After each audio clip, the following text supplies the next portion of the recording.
தௌபாவிற்கு மன்னிப்பு கிடைச்சிடும்.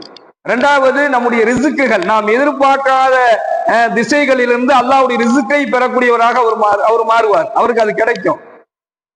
வியாழக்கிழமையும் திங்கக்கிழமையும் ஸல்லல்லாஹு அலைஹி வஸல்லம் அவர்கள் நோன்பு வைப்பாங்க. ஹதீஸ்ல பார்க்கிறோம், வியாழக்கிழமையும் திங்கக்கிழமையும் பெருமானார் ஸல்லல்லாஹு அலைஹி வஸல்லம் நோன்பு வைப்பாங்க. அப்போ இந்த வியாழக்கிழமையும் திங்கக்கிழமையும் ஏன் நோன்பு வைக்கிறீங்க என்பதாக அவங்கள்ட்ட கேட்கப்பட்ட பொழுது ஸல்லல்லாஹு அலைஹி வஸல்லம் அவர்கள் சொன்னார்கள், வியாழக்கிழமையும் திங்கக்கிழமையும் அடியார்களுடைய நன்மையான காரியங்கள் அல்லாஹ்விடத்துல ஒப்படைக்கப்படுது என்பதாக சொல்றார். அடியார்களுடைய ஒவ்வொரு அடியானுடைய நன்மையான காரியங்கள் அனைத்தும் இந்த நாட்களில் அல்லாஹ்விடத்துல ஒப்படைக்கப்படுகின்றது. மேலும் சொர்க்கத்தினுடைய வாசல் இந்த நாட்களில் திறக்கப்படுகிறது என்பதாக நாயகம் ஸல்லல்லாஹு அலைஹி வஸல்லம் கூறியதை அந்த ஹதீஸை அபூ ஹுரைரா ரலியல்லாஹு அவர்கள் அறிவிக்கின்றார்கள். 5118வது ஹதீஸாக முஸ்லிம்ல இது இடம்பெறுவதை பார்க்கிறோம்.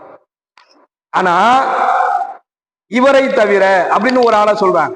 யார் அப்படின்னு சொன்னா, எவர் ஒருவர் தமக்கிடையே சண்டையிட்டு கொண்டு உறவுகளோடு தன்னுடைய உறவை முறித்துக் கொள்றாரோ, உறவுக்காரர்களோடு சண்டையிட்டு எவர் உறவுகளை முறித்து கொண்டு அவர்கள் ரெண்டு பேரும் பேசாம இருக்கிறாங்களோ அவங்களை தவிர அவங்களுடைய செயல்கள் அந்த வியாழக்கிழமை திங்கக்கிழமையில எல்லா அடியார்களுடைய நல்ல செயல் அல்லாஹ்ட்ட ஒப்படைக்கப்படும் பொழுது இவங்க செயல் மட்டும் அல்லாஹ்விடத்துல ஒப்படைக்கப்படாது.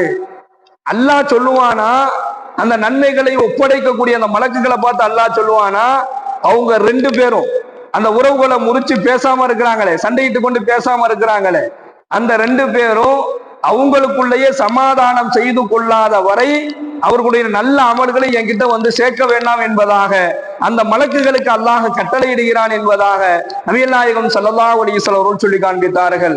இணைமிக்க சகோதரர்களே, அல்லாஹ் எவ்வளவு பெரிய ஒரு உறவுகளை பேணுதல் என்பதில் எவ்வளவு கவனமாக இருக்கணுங்கிறது ஹதீஸ் நமக்கு சொல்லுது. நன்மையான காரியங்கள் ஒப்படைக்கப்படும் பொழுது இவங்க நன்மையை அல்லாஹ் வாங்கிக்க மாட்டான். யாருங்க? உறவை முறித்தவர், சண்டையிட்டு கொண்டு உறவோடு பேசி கொள்ளாதவர், சண்டையிட்டு கொண்டு உறவை முற்றிலுமாக அந்த உறவையை அறுத்து வாழ்றார், அந்த உறவையை முடிச்சு வாழ்றார். அதே போன்று சண்டையிட்ட நிலையில அந்த உறவுகளோடு பேசாம இருக்கிறார். இவங்க தானா இவங்களுக்குள்ள சமாதானம் செய்து கொள்ளாத வரையிலும் யாராக இருந்தாலும் சரி, இன்னைக்கு எவ்வளவு உறவுகள்கிட்ட நம்ம சண்டை போட்டுக்கிட்டு இருக்கோம். எதிர்வரக்கூடிய ரமலான்ல நம்முடைய பிரார்த்தனைகள் ஏற்றுக்கொள்ளப்படணும், நமக்கு அல்லாஹ்வுடைய ரிசுக்கு வேணும், நம்முடைய நன்மையான காரியங்கள் நன்மையான விஷயங்களை அந்த பதிவு செய்யக்கூடிய மலக்குகள் அல்லாஹ்விடத்துல ஒப்படைச்சு அதை அல்லாஹ் ஏற்றுக்கொள்ளணும்னு சொன்னா, உறவுகளோடு யாரெல்லாம் சண்டையிட்டு இருக்கிறீங்களோ அவங்களோட போய் சமாதானம் செய்து கொள்ளணும்.